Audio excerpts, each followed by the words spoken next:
आग की एक छोटी सी चिंगारी भी पूरे जंगल को जलाकर खाक कर सकती है। बाल पकने से कोई ज्ञानी नहीं हो जाता, ना ही धनायु और कुलीन होने से कोई बड़ा। ज्ञान की साधना करने वाला ही वृद्ध और महत्व होता है। हम ज्ञान वृद्ध हैं। इस द्वारपाल, हम आचार्य बंदी को ढूंढ रहे हैं। मैं उन्हें शास्त्रार्थ के लिए चुनौती देने आया हूं। ब्राह्मण पुत्रों, तुम दोनों अभी बालक हो। आचार्य बंदी को चुनौती देने के बजाय किसी आचार्य के आश्रम में जाकर शिक्षा ग्रहण करो। द्वारपाल, आग की एक छोटी सी चिंगारी भी पूरे जंगल को जलाकर खाक कर सकती है। बाल पकने से कोई ज्ञानी नहीं हो जाता, ना ही धनायु और कुलीन होने से कोई बड़ा। ज्ञान की साधना करने वाला ही वृद्ध और महत्व होता है। हम ज्ञान वृद्ध हैं, इसलिए हमें भीतर जाने दो, या महाराज जनक और आचार्य बंदी को हमारे आगमन की सूचना दो।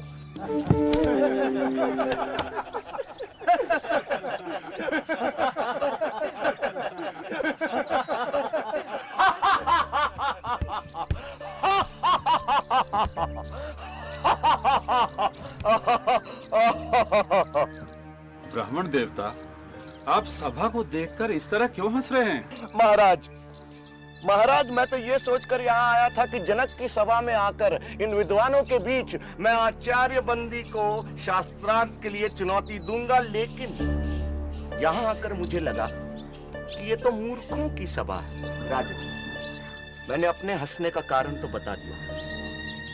अब आप अपने मूर्ख विद्वानों से पूछे कि वे किस पर हंसे। मुझ पर या उस कुम्हार पर जिसने मुझे बनाया? पूछो किस पर हंसे ये सब।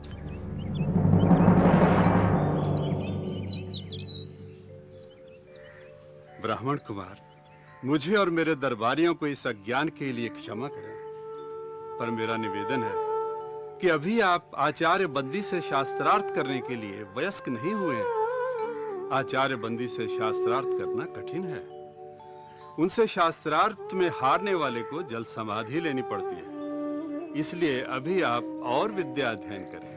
राजन, आचार्य बंदी से शास्त्रार्थ के लिए मुझ पर गुरु कृपा ही पर्याप्त है, और जो अमर है उसे मृत्यु का क्या भय। किसी महान उद्देश्य के लिए प्राण देना मृत्यु नहीं होती। आप आचार्य बंदी के सामने मुझे प्रस्तुत करें। प्रपंच क्या है? जो कुछ दिखाई देता है, जो कुछ, वह प्रपंच है। जो दिखाई देता है का तात्पर्य क्या है? जो दृष्टिगोचर है, मन और इंद्रियों का विषय है, जिसे मैं स्वयं जानता हूं, वही दृश्य है। जो दृष्टा है उसे कौन जानता है? स्वयं को कौन देखता है? उस स्वयं, उस आत्म को देखने के लिए किसी की सहायता की जरूरत नहीं पड़ती। जैसे सूर्य को प्रकाश के लिए दिए की जरूरत नहीं पड़ती, वह स्वयं प्रकाशमान है। यह संसार कहां से और कैसे आया? यह सृष्टि उससे और सिर्फ उससे आई। वह कौन है? वह ब्रह्म है, वह ईश्वर है। वही अपनी माया से इस संसार को रचता है। वह ही रचनाकार, पालक और इस जगत का संहारक है। ब्रह्म इस संसार की रचना, पालन और संहार कैसे करता है? जिस प्रकार मकड़ी अपने जाल की रचना करती है, उसी में विचरण करती है और फिर उसी को निगल जाती है, उसी प्रकार ईश्वर संसार की रचना, पालन और संहार करता है। जीव क्या है? जीव आत्मा है। वह निर्विकार स्वयं है, परंतु अविद्या के प्रभाव में आकर वह स्वयं को मन और शरीर समझ बैठता है। इसीलिए वह इस संसार का अनुभव करता है। अविद्या क्या है? अनात्मा को आत्मा समझना, निर्विकार को विकार युक्त समझना और इस संसार को ही सच समझना अविद्या है। तो विद्या क्या है? आत्म का ज्ञान विद्या है। सा विद्या या विमुक्त है, वह जो हमें सारे दुखों, पीड़ाओं, बंधनों, अज्ञान, प्रतियोगिताओं, भ्रम और भ्रामक कल्पनाओं से मुक्ति दिलाए, वह विद्या है। जो हमें द्वैत के भाव से हम दो हैं के विचार से, अलगाव के विचार से, तुम और मैं के भेद से मुक्ति दिलाए, वह विद्या है। विद्या दृष्टि देती है, जिससे मनुष्य अपने ब्रह्म रूप को पहचान सके। साधो साधो साधो। ब्रह्म को जानने की प्रक्रिया क्या है? उसे जानने के दो मार्ग हैं। पहला मार्ग यह जानना कि ब्रह्म क्या नहीं है। जो ब्रह्म नहीं है उसका निषेध करना।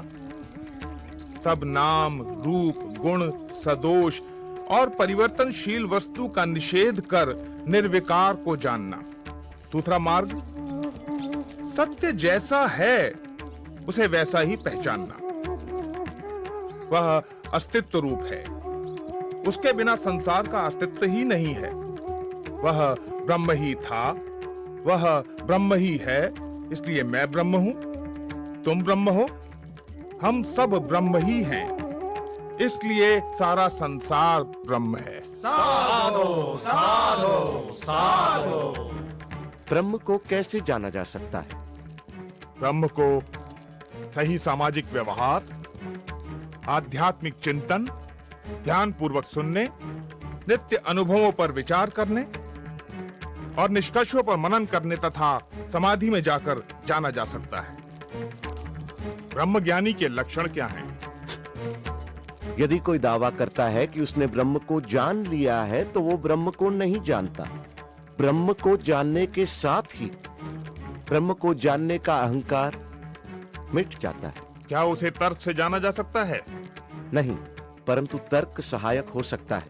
क्या उसे प्रार्थना और भक्ति से जाना जा सकता है? नहीं, किंतु प्रार्थना और भक्ति सहायक हो सकती है।